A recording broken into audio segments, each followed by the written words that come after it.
I just want to say, first of all, what a wonderfully rich set of papers this was. This has been exactly, I think, what we hoped for when we organized the conference.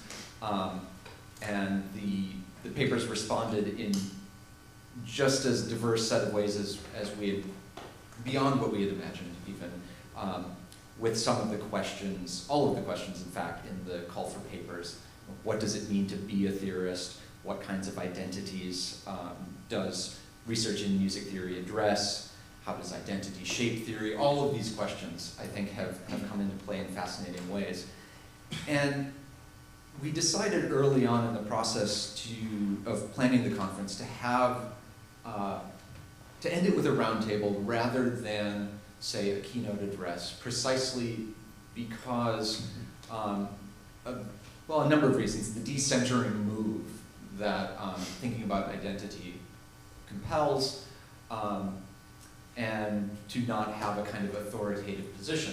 And I think what we're hoping for is a discussion that involves all of you. This will not be the five of us holding forth or even offer formal responses to some of these questions. So to get things started, I want to just share one thought I had that may draw in a few of the papers, but really was prompted by Andrew Chung's paper yesterday. And that is the thought that one of the things that music theorists do, if we take as ecumenical a view of theory as possible, is to connect musical experiences of all sorts with language, with symbolic systems. And that, as soon as that is done in any way, there are ramifications, right? And we saw this in Julia's paper, for example, thinking about pulse. You start thinking about the term pulse, you look at the sources, it ramifies outward in unpredictable ways. And I think Andrew's paper really brought this to the fore with the wolf tone and the beautiful way that he took that discourse as an expression of colonialism writ large. But within these ramified systems of language, these networks of language, they are also the systems in which we or individuals are interpolated, in which they form their identities. And so, again, thinking across the papers, so much stems from the choice of what a theory is going to focus on what the word will be brought to bear. Polyphony in the case of Brian Fraley's paper in Georgia. And I think, I'm not going to try to go through every one of them, but I think there is probably a point or a word or a set of words that become these points of ramification within which identities form, take on meaning, and they're not necessarily compatible with one another, right? There's not an overarching rationality that ties this all together. Ashanta's paper, right, about the way that on the one hand, Sri Lankan theory responds to the imperatives of colonialism, but on the other hand is responding to Hindustani music and defining itself against that. So the competing logics within it. And I think I'll stop there. I don't want to monopolize the conversation, but as a point of departure, if anyone has any thoughts, so from that'd be great. Pass it along to the mic along to whoever else would like to add more to the mix.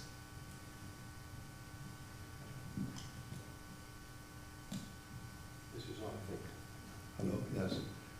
Thank you, August, for those remarks. I guess to piggyback on those comments, music theory is a form of knowledge, it's a form of knowing the world out there, and knowledge is power, is culture. Culture is related to agriculture, is related to cultivating the land, which is in some ways turning wilderness into order structure, a productive structure for those who, it's the act of extracting value from the land.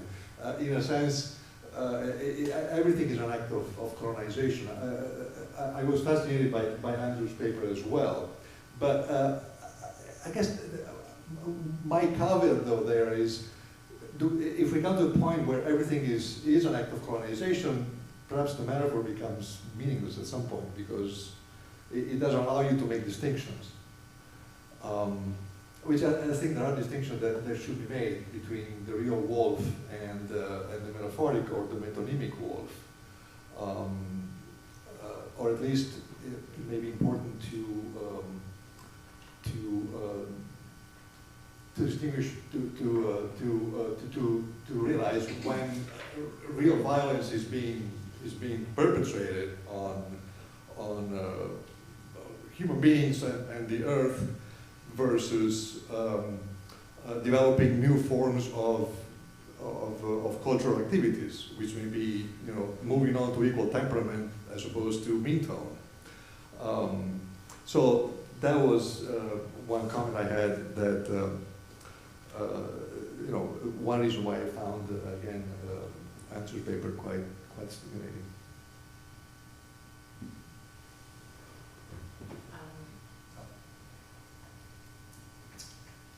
I think what I had in mind responds to that in some way, to the point of knowledge and power. And I think one of the red threads that occurred to me throughout this was thinking about the identity of what defines a music theorist. I guess we got all these inputs about personal background, the skills involved, and I think we can talk more about these aspects. And obviously also what is written, I guess that also was a big point in Peter's paper just now, both the personal and the what is written, but the other thread is then who is this written for, right? And I think this is something that first crossed my mind with Christian's paper yesterday, and this idea of a public music theory and musicology being somehow different from what we usually think of in music theory, and it seems very defining actually in thinking about the audience and how much agency they have in defining what theory is after all. And I guess it's an interesting double standing that we all have, because we might identify as music theorists, but we are at the same time the readers of music theory, and in that capacity define what ought to be in and out of the field.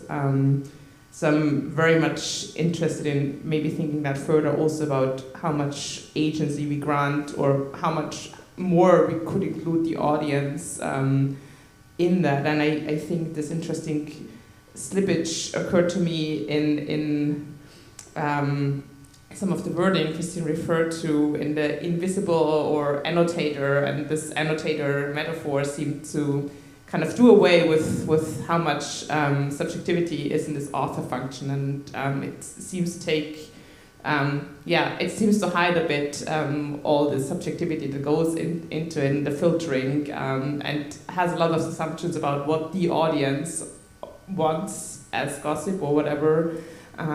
So I'm intrigued to think further about what that means in broader contexts of where we think what theory is and what it is not, and how to deal with these questions of identity.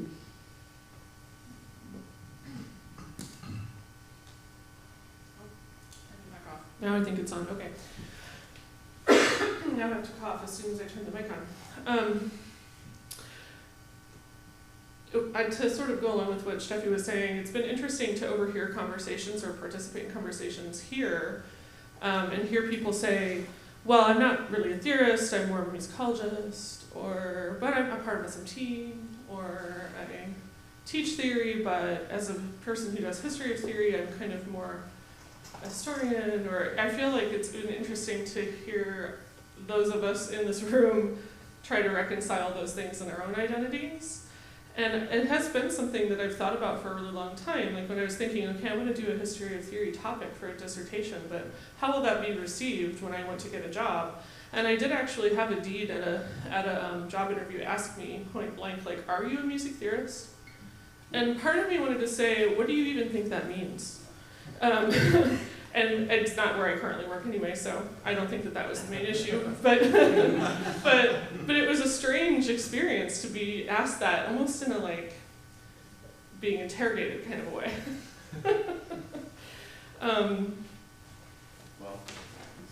Oh yeah, there is a literal fingerprint on in the front of our, yeah. But I also really have taken away from all the papers that these issues of identity that are considered by some to be quite trendy, things having to do with gender identity and presentation, and race and class, sometimes are considered quite contemporary issues that have only just recently emerged. And I think one thing history of theory as a field can bring to the table that's really valuable is showing how those issues are actually quite old and have been dealt with in a lot of different ways for 1,000 years or more in some cases. So I find that really valuable to be able to point backward and say, you know, here's how other people have thought about those same issues. So I really enjoyed taking that from everybody's papers. And then selfishly, I also you know, tend to look at these things in sort of a materialist point of view, because my own experience with history of theory right now is very tied to recreating experiments. And so I'm very interested in, I really want to know more about the hydraulic organ, and if I could buy one somewhere, or construct one or something. I'm really interested in these kind of older instruments and instrumentation that people would use to try to talk about sound. And again, selfishly, I will just plug that if you want to think more about those questions, tomorrow at 10:45, my co-author and I are presenting about the experiments in Rameau's Génération Harmonique, and we're going to invite the audience to participate in the one with the tweezers. So if you really, if you are feeling like you'd like to do something hands-on, that kind of thing has been really valuable for me, and so I'm excited to share that tomorrow. But I did notice how much instrumentation had to do with everybody's work here as well, and the keyboards and Andrew's paper and the organ specifically. I'm very intrigued by it. Thanks. I suppose I should say some things. I guess questions of music theoretical historiographical identity emerged from me in relation to the generation of historians of theory that emerged on the scene in the 90s, the late 90s. Many, you know, I studied with some of them. In their responses to the kind of new musicological assertions of identity that were then, you know, in the late 80s and early 90s, very important. So I don't have any answers, but I have questions for all of you. Is like, you know, what did that generation seemed to historicize music theory as a response to Kerman, etc., in a way that dispersed identity through the texts and the discourses and the energies and things that were quote unquote surrounding, you know, music theoretical objects. So I'm wondering today what our relationship with that generation of historians of theory is, because that's a question that animates me generally, both as a historian of theory and as a person with an identity, I guess, an identity or something.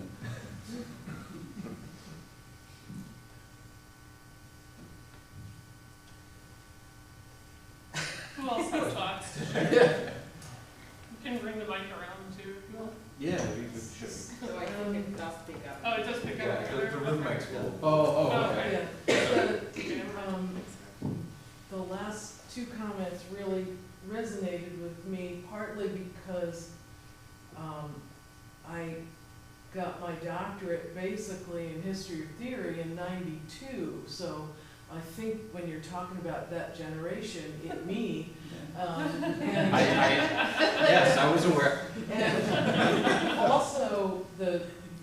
interrogation of, are you a theorist? It also happened to me, and like not to name anything, but there was one year when I had a submission up for the publication awards, and it was in history of theory, and they didn't give any award at all that year because they said there were no appropriate theoretical publications. And that really hurt. So,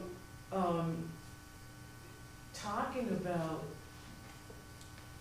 that generation, I've been saying to a lot of people, I'm so excited about the topic of this session, and it feels like, you know, when I follow the posts from the Facebook page and everything, and I get my little emails that announce, you know, the latest blog posts, and I'm like, I'm interested in all of this stuff because I've been waiting for that to happen. And when I was doing history of theory, yeah, you were just translating. I mean, not just translating, of course, you know, one never just translates, but we were just getting the things that we thought people needed to know about just out there. And I remember being so excited when Benito Rivera and other folks were just, you know, thank goodness I don't have to read this in Latin. And, you know, there's still some very important texts that still just need to be translated, but you run into so many issues, and I'm just so glad that the significance of what we do is being considered. When, you know, the plenary session a few years ago happened, I cried because I was like, I finally get to say what I didn't think I was allowed to say. And it relates very specifically to what we do and our identity. And, you know,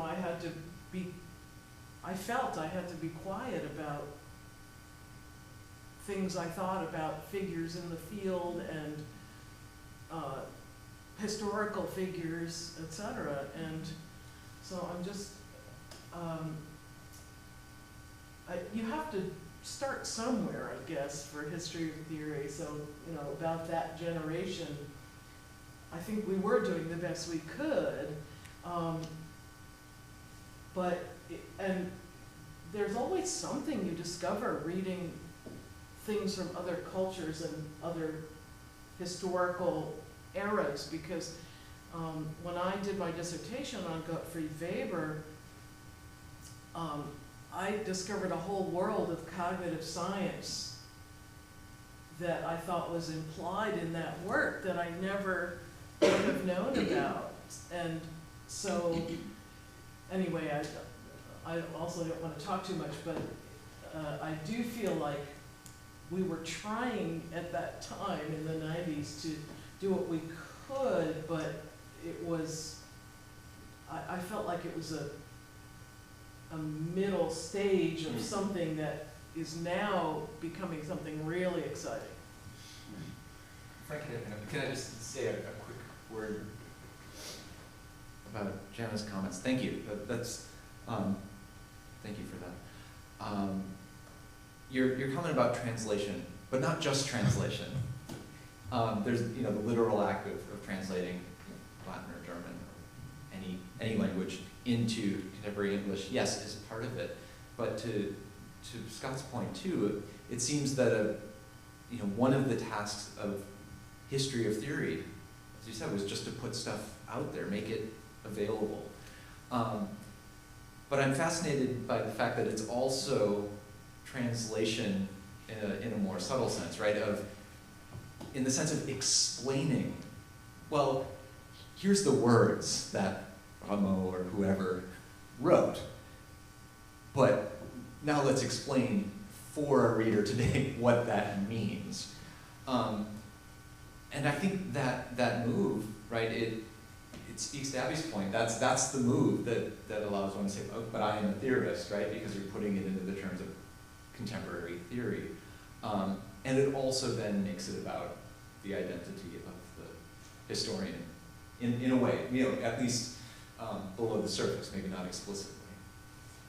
But thanks. Frank. Yeah, I just wanted to follow up on Scott's comment and Janice's thoughts about that topic.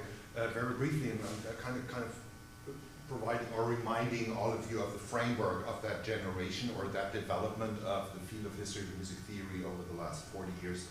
I think a major point that reflects exactly what you were saying and what you were applying to is Ian Bent's article, which was an SMT keynote on margin or center of history theory, which is, if we read that today, is first of all, it confirms that, you know, the burning importance back then was to provide sources. We need to find the texts and we need to provide text, so that source period. But more interestingly is, as he, in a very nuanced and nice way, describes that you were wrong on both sides. Either, you know, as theorist, you were too much historian; as historian, you were too much theorist. Which is, of course, not a problem of the margin history of theory, but it was back then a problem of the disciplinary definition of both, you know, musicology and theory, which tried in this 1980s discourse to find their independent ways. And it's great to see now a generation or two later, you know, that this is not, you know, that there's a complete different level of combination and collaboration. And the other point of framework is, again, a keynote SMT, Tom Christensen's text on the lives of music theorists, 2015-ish, something like that, which shifted the interest away, you know, from the sources to that aspect of contextual biography identity, actually. And I think that's, and we're overcome that too, you know, by going non-Western. He's I think the last of the generation who goes fully Western, you know. And anyway, so these are kind of the two anchors, you know, in between the discourse took place over the last two generations. And I think that what Jana mentioned about her history in the field, you know, confirms that pretty well. It's funny, I have different anchors that are personal from the people. Okay. I mean, I've studied with Ian, but other people, but I think you're exactly, yeah. I think of the Cambridge history of Western music theory, which, Of course. you know, as being, it also had a, Cambridge history of Western music theory also had the effect of like ending a phase, you know. It opened a phase up, of course, but it also ended a phase insofar as it sought to be encyclopedic, you know, of its time. But yeah, it's funny, I have, you know, personal markers in the history of theory from the last 20 years or 25 years from the people I studied with that I value, but I wouldn't necessarily make claims that they, you know, impacted the field like Ian's article or Cambridge history of Western music theory. So there's the identity of the field and the identity of our participation in the field, and then there's like the kind of, like with Peter's talk, like, you know, the kind of father figure almost, you know, with whom you study and how that influences you.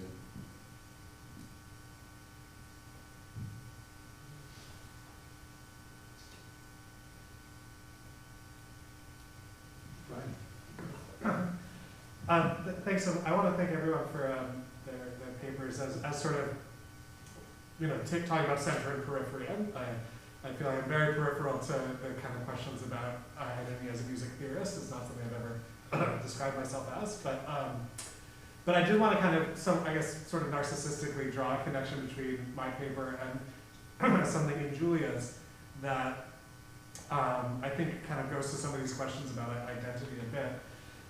One kind of funny thing is that we both included an image of the Musica Enchiriadis in our presentations. A sort of funny way that I think, you know, I was interested in the way that people studying kind of Georgian music were looking backward to that as a kind of like, you know, token or kind of a talisman of the origin of polyphony. And I think that she was looking at it in I think fascinating way as kind of maybe more of an endpoint or a middle point in a kind of a larger process of the kind of connections across Islamic and European traditions. But what I was interested in is a move when we talk about identity to kind of try to look for one layer underneath, like that there's sort of, oh yeah, they describe themselves as X, but if you look into the larger context, really, it was sort of they were part of a larger sphere. There's kind of more context or something like that.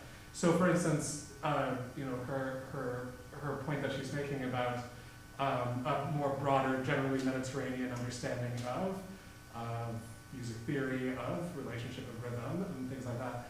But I was thinking though, it's sort of that move of arguing for a more general kind of cultural base is extremely different, but reminiscent for me of the kind of nationalist Georgian move of saying, really, there's this substratum of European culture that goes even deeper than the sort of individual nations that we have, and then in some way you see how that moved toward a kind of a broadening out of the sort of substratum of identity can be used for nationalist ends as well as kind of anti-colonial ends. So I'm interested in these kind of moves that we make of scale when we're talking about different sort of identities in history.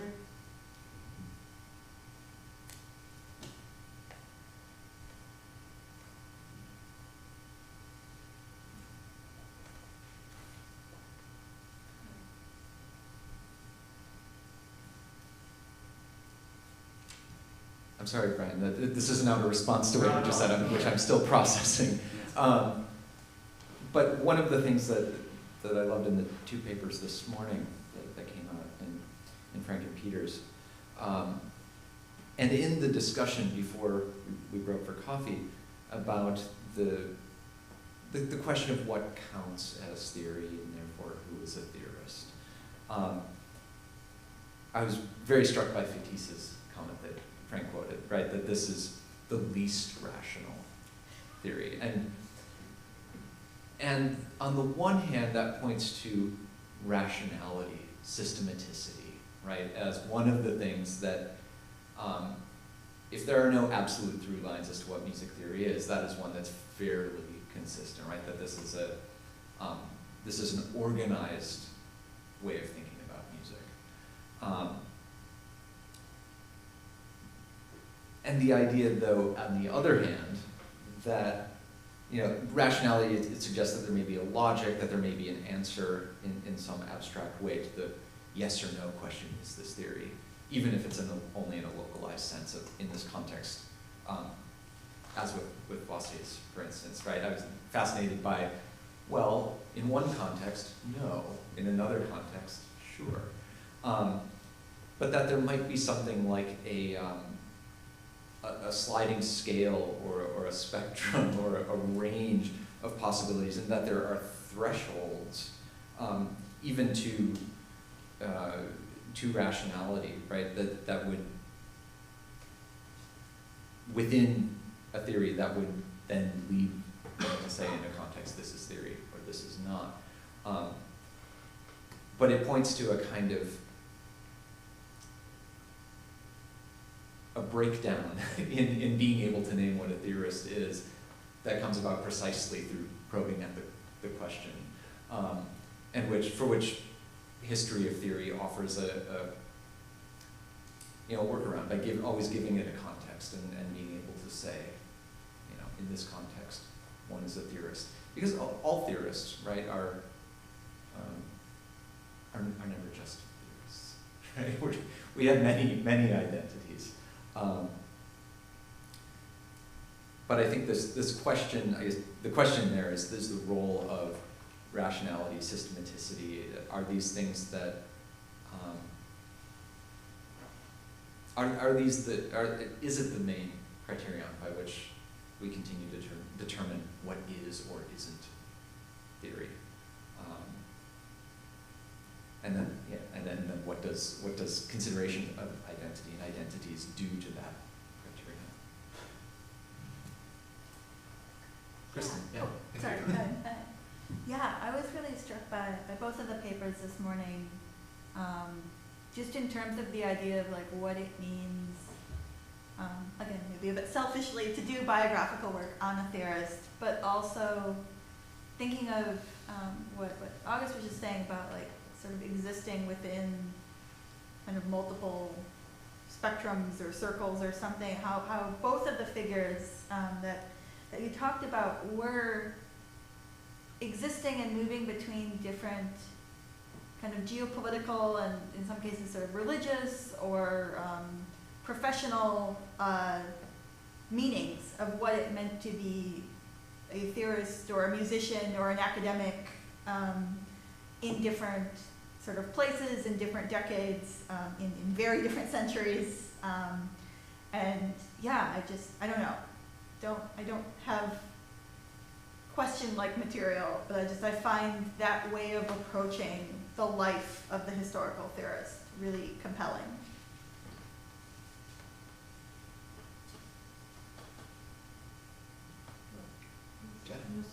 I think that the definition and trying to broaden the definition of who is a theorist and what is theory is ultimately going to be a social justice issue, because like our field, I think, definitely did define a theorist or a theory as something that's systematized on a very high intellectual level. And as we gradually started to look at other things, we can now admit public music theory and theory by people who don't write things down, and theory by people who are marginalized in all kinds of senses, you know, such that just as you were all talking, this article by Kofi Agawu about who gets cited, you might know that, it has to do with often, like, citation is a form of granting privilege. And so often Africans, he was specifically talking about African music, that the actual practitioners don't write articles and so don't get cited. And so their ideas kind of get discounted. And so I do think that it's absolutely critical that we think about what is theory and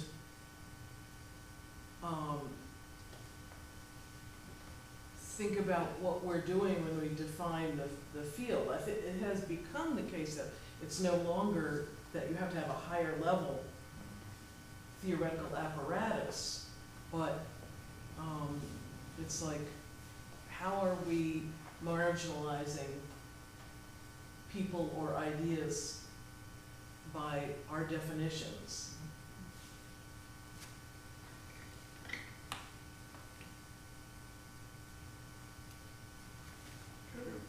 I think relevant to this discussion is also beyond the who. It's and this has come up in multiple different contexts. It's the how and what of the actions. You know, aside from the formulations, systematized or no, within publications, which I think does replicate in current institutional practices. Which is to say, there are certain, let's call them teaching expectations of the identification of a music theorist that then comes into play on hiring practices, but it also has a bearing on, you know, what a theory curriculum looks like in a conservatory environment versus what a theory curriculum looks like in an R1 research institution environment, which is what it looks like in a liberal arts environment, et cetera. And in some ways, there is no single sort of stability of the idea of theorists, but there's a certain fungibility nonetheless. In terms of being able to move either together to discuss these issues. I think where history of theory comes into play is also historicizing, you know, not just the kind of written, published, manuscript, whatever it might be, record of words on the subject, but also historicizing all the different kinds of practices, which include a kind of pedagogies and other forms of knowledge replication, etc., that have sort of burbled beneath the surface of some of the conversations the past couple of days, but haven't really come up explicitly. You could say, it's what you say you are versus what you do in the institutional practices in which, or para-institutional practices in which theory is done. And we have Aaron Gerard's dissertation. I mean, to that point, Aaron Gerard's dissertation at Harvard is directly relevant, right? Because it historicizes the institutionalization of theory at Yale and Princeton, mid-century and later, and shows how, almost the documents fade, but the actions of the actors becomes the primary, source of creation of identity, of what a music theorist is. I think, Drew, thank you for bringing up pedagogy. It makes me think, at my institution, a large part of the students I teach are DMA students, right? And I think about what music theory means to them and what the aim is. It is not to interpolate them into the world of scholarship, right? They're not going to become, music theorists in a formalized, institutionally backed professional sense. But they also tend to come in with ideas about, if not what a music theorist is, what music theory is. And it's often very bound up with notions of correctness, right, and knowledge, and finding the right answer, and of course presumably the power that comes with being right. And I think in that context, for me, a lot of what being a music theorist is paradoxically disabusing them of that notion of saying, well, you think it's about knowledge, but maybe it's not. What if it's about communication, right? What if it's about being able to explain your experiences of music in modalities other than playing your instrument, singing, right? That it's using language to communicate effectively. And then the broader question here is, well, does that now make them music theorists after all? I'm not sure, but thank you for mentioning that context.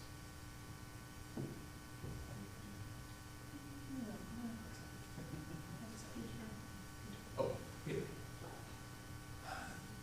Feel free to shut this down if it's too off to one side, but I hear it's interesting generational spread here, and Jenny's remarks are really interesting, that you see some sort of, kind of, positive epoch or something that we're managing to get to because our modes of discourse, what we talk about, how we talk about them are improving in some sense.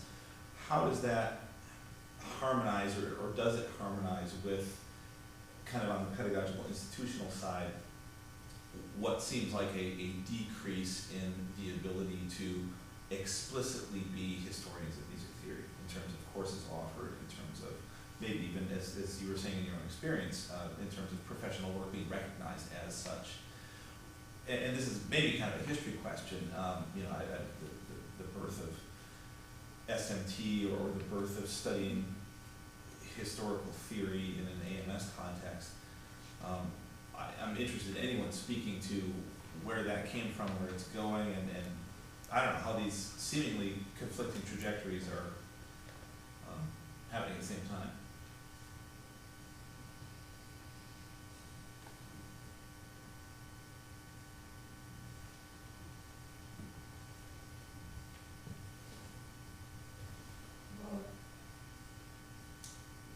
I guess in my mind, and how I've perceived is that in this particular subfield of the history of theory has the privilege of a historical lens, as Drew also alluded to, that might help us think about the premises of what we do through this kind of distance, or there's like just another methodological thing to draw on.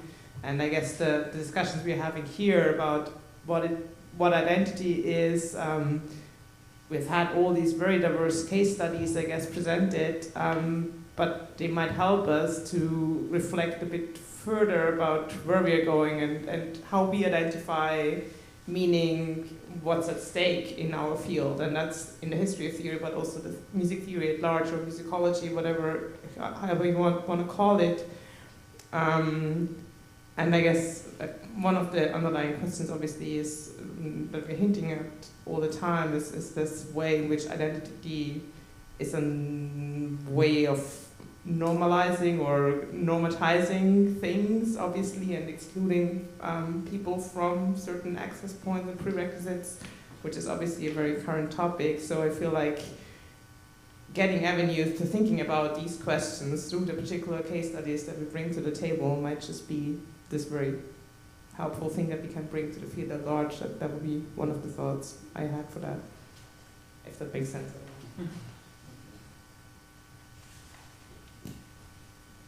Yeah, true. This is way too simplistic, but maybe it's a way to spark discussion. You know, in some ways, the very institutionalization of theory was itself already a history of theory. I think in some ways, history of theory is what the institution, or at least historically, was within the work that Anne-Maria Bussiberger has done. You know, looking at what's happening in comparative context. You know, in some ways, it was ultimately preoccupied with certain notions of historical progression and finding that in all sorts of complicated and troubling ways. And maybe one way of saying, you know, the contemporary moment is a kind of forgetting of its own historicity. You know, I've certainly had conversations with colleagues to say that often what's taught in a music theory classroom is a kind of history of theory that doesn't present itself as historicized, right? And that's, I know, putting way too, that's packaging up a complicated discussion in a kind of glib framework. But I think one thing that the present moment is doing is actually reopening, pluralizing, you know, the histories that are possible while attempting to mark and frame a lot of what's happening within our classrooms as historical and historicized in particular ways. So in some ways, I see the history of theory as not a kind of either a, you know, ubi sunt, you know, lamentation of what was once and could be again, nor do I see it as a latecomer that's, you know, there to disrupt. I think it's actually been in the mix and part of the problem and part of the solution, you know, all along. And I think its changing relationship to the professional society is just part of a story that's as old as the institutionalization of music studies itself. Again, too simple a way of putting a complex story, but that's one way to look at it. I really like all the ways that we're bringing in pedagogy into that conversation, because I do think history of theory as a field of study has done a lot for my teaching, because my big concern is to not naturalize any of the things that we're doing in those classes at the lower levels. So I actually assign parts of, I was raised to call it the Chowmet. I know that not everyone calls it that. I do assign chapters of it though, or excerpts of them in the freshman theory classes, because I want them to understand that this didn't just fall from the sky. And I try to remind them that during different points in the curriculum. But I think the danger has always been that we're going to naturalize what we're doing. And that's how I learned it too, I think. So, like someone was saying about like, I also teach a graduate class where they come in with a lot of preconceived notions of what a theorist is and what theory is, and then we don't really do any of that stuff. For my own sort of institutional reasons, I've chosen to just sort of hijack that class and make it a lot more philosophical, because I want to break down those notions of like, well, the canon is this, and you know, it all works this way, or whatever. I mean, it's ideology that they have had reinforced for them throughout their education leading to that point. And I just feel like my whole purpose is to try to undo it. because it comes with so much ideological baggage that I think can actually be quite harmful. And actually, on that note, I really appreciated Stefano's nuancing of the distinction between an actual wolf and the metaphorical wolves that were in Andrew's paper. But I don't think that they're completely separate. And I think the important takeaway for me there is that, yes, actual wolves can do actual violence and hurt people, but it's always interesting to see what kinds of metaphors people take into their theories, because, you know, why are they attracted to violent metaphors, or why are they attracted to gendered metaphors, or whatever it is. And those things are not neutral. That comes with a lot of ideological baggage as well. So those are things I feel like history of theory can really bring and enrich my own teaching with. It's a much more nuanced view. Like, a lot of times my grad students come in and think that we're going to just do harder part writing, and somehow it will just level up, you know. And it's just not that at all. But you don't know what history, or you don't know what theory is really as an undergrad a lot of the time. So anyway. Yeah, thank you so much for that, Abby. I wanted to build on what Drew and you were both saying by noting, I guess, that when I learned about this pre-conference and when we were all first talking about it, I thought that, you know, identity politics was actually going to kind of come and live in the center of the room. And maybe in some ways it sort of has, but actually, you know, the link to the 90s that I've gotten out of this discussion in these papers is more about historical critique, another kind of Foucauldian strain through the 90s that I think somehow this subfield in musicology and music theory has realized is very valuable to be able to offer to the discipline. Yeah. You know, as kind of keepers of the historical record, we have an ability to use historical critique to do that kind of important ideological work, to unseat assumptions of all different kinds, having to do with identity sometimes, but mostly having to do with how knowledge and power operate. Again, another 90s theme. And so actually I feel like the return, although I was expecting it to be much more focused on kind of questions of race and ethnicity and sexuality and other kinds of identity questions, has been much more fundamental in its critical apparatus. That's my sense of things, but I don't know if you all agree.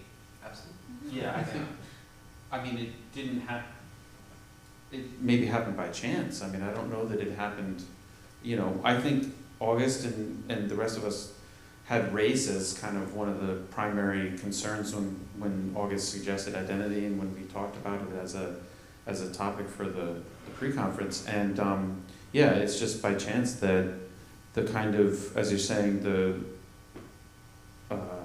kind of meta questions or the kind of more fundamental questions have become centered in the pre-conference.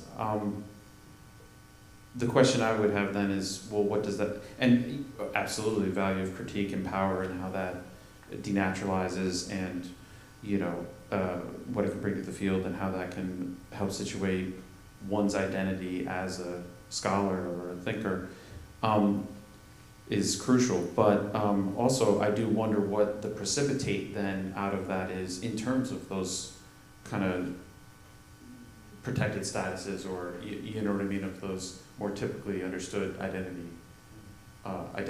In other words, okay, so where did they go? Are they in the room? You know, what is then the status of those things, and how? What is our response? You know, these are ethical questions. What is our responsibility here?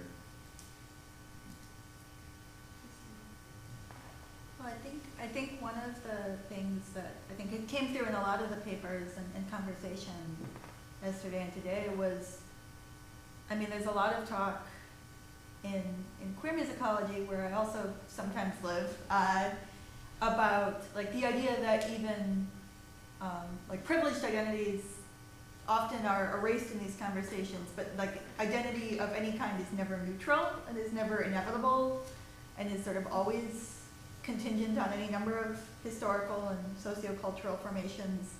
And I was really struck, particularly today, but also yesterday, by how many presenters really emphasize that, like, the identity of the music theorist is never neutral or inevitable and is always sort of historically and socioculturally situated. And I guess I've spent a lot of time thinking about like I write more about sort of history of musicology, so the identity of the musicologist in different times and places.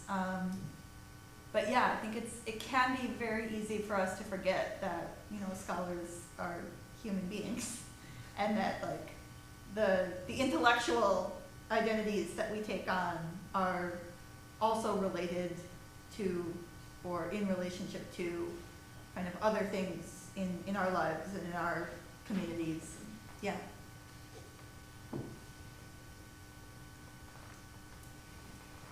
Okay, thank you. I like this idea, Roger, that you raised of you know, keepers of the historical record, or that historical critique is being centered, because I think it would be obtuse for anyone to deny that one strain of music theory for a long time has been its kind of trans-historical ambitions, right? I mean, from Fétis, Schenker, some American music theorists in the 20th century.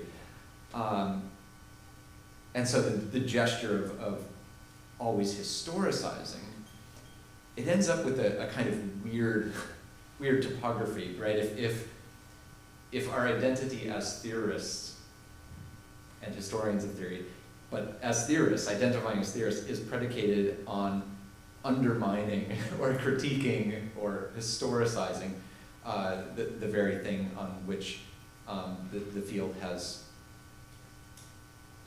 often renewed itself, right? Well, no, I mean, the history of theory begins generally as a subdiscipline with people saying, well, everyone else was wrong, but now I've figured it out.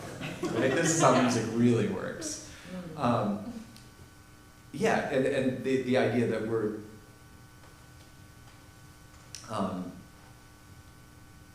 yeah, that one becomes, in some sense, at least in this room, a theorist by undertaking the sort of auto-critique.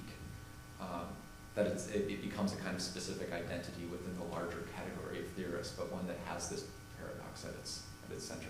But I love that.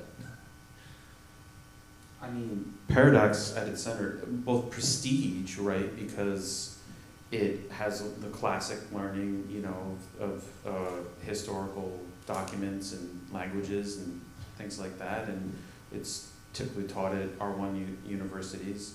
And as you're saying, also the kind of perhaps queer topography whereby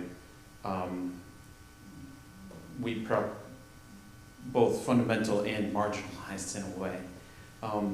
You know, speaking as someone who does not have an academic position and is responsible for thinking about music more broadly than simply, not simply, but then solely theoretically. In terms of identity, yeah, it's definitely become a situation where history of theory, you know, always was enabled the entree into musicology more generally, right? The kind of auto-critique is something that can be performed, right, as a historian of theory, given the context in which one finds oneself. Right. I'm very inspired and can very much relate to the discussion so far, and I think it is interesting for the epistemology of music theory to see how that question of identity is actually shifting into a question of what is theory, or how can we, because it's slightly different, and I think that's very interesting. Now, I just want to, let's say, remind you of a caution here of when we discuss theory. So far, what I see, the scholarly theory background, history theory, as we understand it and such, is very much from its origin as a discipline within the university is very much an American aspect. And music theory in other parts of the world has a completely different understanding and completely different pedagogical practice. And we need to, of course, there are always intersections, and it's never completely different. But just anecdotally, you know, I'm a person of the 1980s. You know, when I studied in the 1980s, and historical considerations of theory were banned from music theory in the conservatory. Where I did that was I had to go musicology. I know, you know, specifically had to go to the university to study musicology in Germany. That's where you got the academic part. And up to date, if I talk with my same age colleagues, you know, in Vienna or wherever, the music theorists there say, no, theory is not an academic field. It's part of the art training, künstlerisches Lehrfach, you know, künstlerisches Fach. Specifically, and they don't call it, they don't even call it theory. It is historische Satzlehre. It's that what you learn and do. And another word that cannot be translated specifically into English. You know, this historische Satz. And they you know, I said, oh, you're a music theorist, and no, I'm not. I do historische Satzlehre. It's an art field. It's not an academic field. So this insistence of we are artists. We're not academics. That's what musicology does. It's a very strong trend that I learned in, you know, as a student, and still see a lot of my European colleagues today, which is an interesting factor, and we must not forget that there is really those very different perspectives. Now, what does that mean for the historical perspective that we are implying onto the field? And how we define it as an historical field. I think that's interesting that those artist-oriented theorists, let me call it like this, are specifically, I wouldn't say deny history, but see it that, you know, they teach it in a presentist sense, that you do it here and now with, of course, with historical examples, the various styles, historical styles, but not historical theory. And that is very important to differentiate. And going back to some of the names that were today, you know, you mentioned Fétis and that criticism, where does that come from? He has, of course, this different academic perspective of seeing, okay, I need to justify my harmonic tonality idea by historical models and ideas. That's a very non-theoretical approach. Non-conservatory approach. It's really an academic approach. And so I think it's important to keep that in mind when we're discussing those various epistemological questions in music theory. Satzlehre books might not identify as theorists, but we certainly can call it that. Thinking of Lester's book, Compositional Theory, that's, you know, pedagogical instruction that we identify as music theory from our perspective. So the historical record, can cast different identities on people than they would claim for themselves.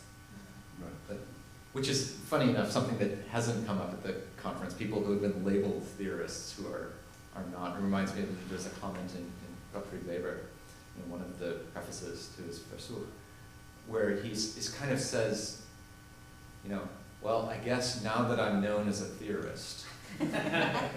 It's the first instance I know of historically someone saying that, but it's a wonderful thing. And I mean, you can see its continuation in a way, in what you're saying, Frank.